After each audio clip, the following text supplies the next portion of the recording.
Sa to'y tubag nato sa Salmo. Kung ikaw o Ginoo magtimaan sa among kalaunan. Kung ikaw o Ginoo magtimaan sa among kalapasan, kinsay makalahutay. Pasabot, kung timan-an Diyos Ginoo ang atong mga sala, murag di gyud ta malangit. Lingi ay mong tupad. Ing na pila nakakabuk imong sa.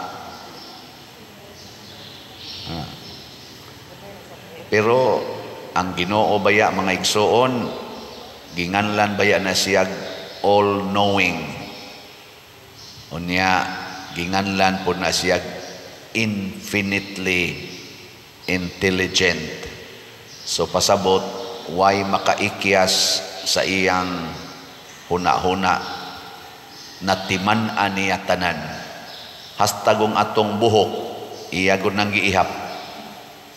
Pasabot, why buhat nato maayo og dautan nga dili niya mahinumduman. Mao bitan nang inig atubang nato sa Ginoo, di gid ta kareklamo kay iya mang ipakita nato ang atong tanan nga nabuhat maayo o dautan. Muna kita igo ra kitang muhangyo, Lord, kaluy-i in taon ako. Nakaron bisan ang Ginoo og nakatimaan, nahibalo sa tanan natong binuhatan, makita o dili makita sa mata sa tao, mihimo siya murag gitawag natong prinsipyo aron ta maluwas.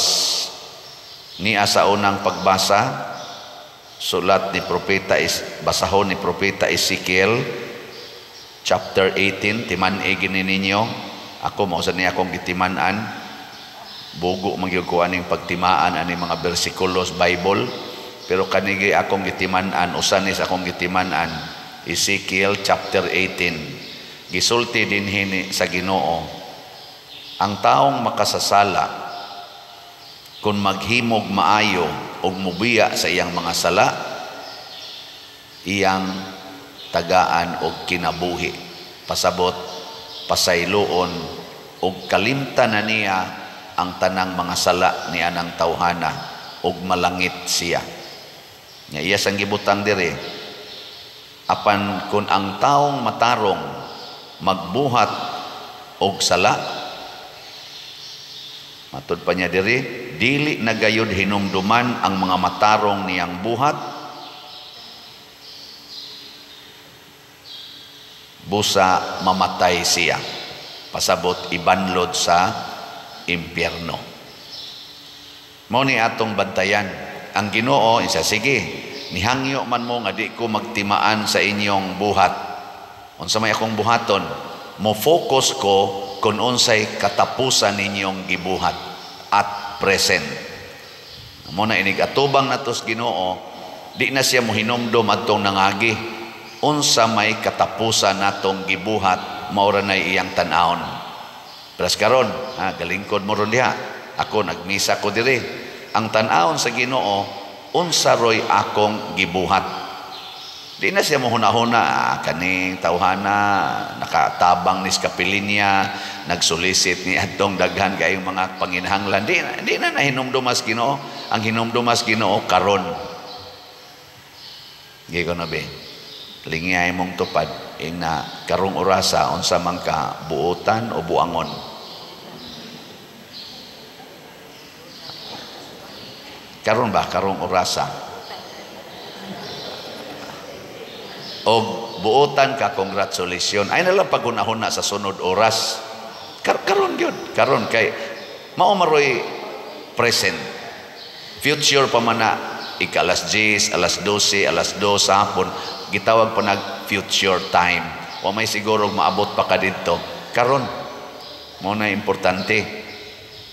Mo na sa akong mubo nga pangagpas, ako na lang sa ning gikondisyon nga kana bitang giingon sa Ginoo sa Revelation chapter 20 nga inig-atubang nato dito sa Ginoo, iyang ukbon ang atong ang libros kinabuhi niya. Kung nasuwat ang ato dito ngalan dadon tas langit, nya wa gani masuwat atungan iiksa ta adtong linaw nga kalayo. Ang akong understanding ana in connection aning Ezekiel chapter 18, simple ra kay buhatos Ginoo. Igbuhat na tog sala, papas angan. Inighimo na tog matarong, masuwat na sa datungan. Inig kamatay nato kung ang katapusan natong gibuhat matarong ang atungan nasuwat dito. Muna inig atubang nato dito sukmanan, inig ukab to ang atungan. Pras karon simba man ta. Unsa man ning buhata, maayo o dautan? Kitang tanan nasuwat na ron sa libros kinabuhi. Nyag maglinog ron, nya malusno ning tanang building, nya mga matay tagdungan kitang tanan nga nagbuhat ani, kitang tanan nasuwat dito. Nakuha mo? Nya paghumas misa nang libak nga modyas may pultahan. Inyo manggilibak ang pari, diha gyud may pultahan. Ana, unsa may inyo nga dito sa libro, napapas o nasuwat? Papas. Pag abot sa unahan, nabanggaan man kag dump truck dito. Nisakay kagabalhabal, dumbulan ka dump truck, patay man kag ditso. Unsa may katapusan nga nahitabo sa imongan, nasuwat o napapas? Kana mo na simple na kong analysis. Aning giingon din nga kung magbuhat kag dautan, kalimtan ako ang tanan nimong matarong. Pero magbuhat kag maayo, ako sang papason ang tanan nimong kadautan. Nga pananglitan karon ni akas misa. Karon ba? Karon nagwali ko. Naminaw kaswali. Ana, no? Naminaw ka wa? Manya. Unsa may imongan ron nasuwat wa? Pag ingos pari nga pamalit mog slat, wa man ka mosugot, ingaw man ka di ko mo palit. Unsa man imongan nasuwat wa? Pero na kay daghang kwarta ha? Na kay daghang kwarta nya pila ra gud nang naang slat nga ang SBF dag 500 nya ang kanang kuan HDS HN atong special slot 200, so 700 tanan. Na kay 7,000 sa imong pitaka, sa imo ra nang pitaka, pero tuwa pa dito 1 million sa imong bangko. Nya di gyud ka mo palit. Sige baligya oy, ana ang imong unahuna ba? Pero simba ka. Unsa man, napapas ka o nasuwat? Mayo nahibaw mo. Ingon ana ra na siya. Pananglitan ron, usa ka kaasawa, nisimba ka, ang imong ngan, napapas, nasuwat. Pero wap mauli ang imong bana, tuas iyang kabit. Unsa man tong imong bana, nasuwat tong iyang ngan o napapas? Karon, dinhi ka sa simbahan, pagdayon imong kalawat, nakahuna-huna man kang ang imo daing bana, tuas iyang kabit, naglagot man kag maayos kabit. Unsa man, nasuwat pa ka, napapas? O, tanawa, kay mao dayo. So, unsa may imong buhaton? Matod pa ni Kristo, inigdaan nimo sa imong halad ngadto sa Ginoo, na hinumdum ka nga naay nasilo nimo, or ikaw nasilo ka, biyai usa nang imong halad, balika usa to didtong imong gikasiluan. Pasabot sa imong hunahuna o sa imong kasing-kasing, pasaylua siya. Pakiguli niya diha sa imong hunahuna o kasing-kasing aron inigduol nimo sa Ginoo sa pagpadayon nimo sa misa ang imong pagsimba madawat. Pero sa imo ganing hunahuna o kasing-kasing di ka kapasaylo anang tao nga nakapasakit nimo karon aning misaha, di ka kapasaylo, papas ang imongan didto sa Ginoo. Mo nang niingon siya, ang pagpatay makapaimpierno, pero ang kasuko makapaimpierno sad. Hain man ang pagpatay, buhat. Hain man ang kasuko, di ara sa hunahuna o sa kasing-kasing. Daghan kay nato din hinggasigig simba, pero di kapasaylo sa iyang silingan, di gani kapasaylo sa iyang igsuon. Nangapapas na mo. Sige, lingay mong tupad. Na gusto kang masuwat sa libro, na gusto kang masuwat sa libro. Na uban wa mulingi kana nangapapas na ngano wa man kuno mo mulingi be, kay kahibaw man mo nga gipapas na mo. Mao na Nya di man ka gusto mobiyaan ang imong sala, kanang pagdumot, kanang kaulag, nangabit mangyud ka. Di man ka mobiyaan na imong kabit. Nya sige man kag kural anang agianan sa imong silingan, bisag ingnon ka iatras ng imong kural para makaagi imong silingan, di man gid nimo gubon, pero sige kag simba, wa nay kapuslanan ang imong pagsimba, kay daw kay kastanan, daw kay kagyuta.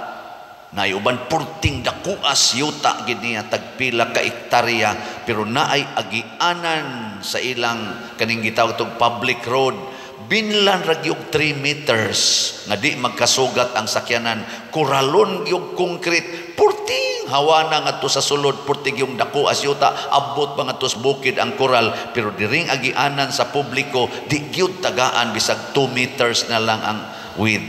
Daw kaistanan napapas na bisan pag mo donate pa nagsimbahan, bisan pag mo palimo pa nagsimbahan, bisag hutdon pa niyag palit atong slots dinhi, papas gyapon ang iyangan.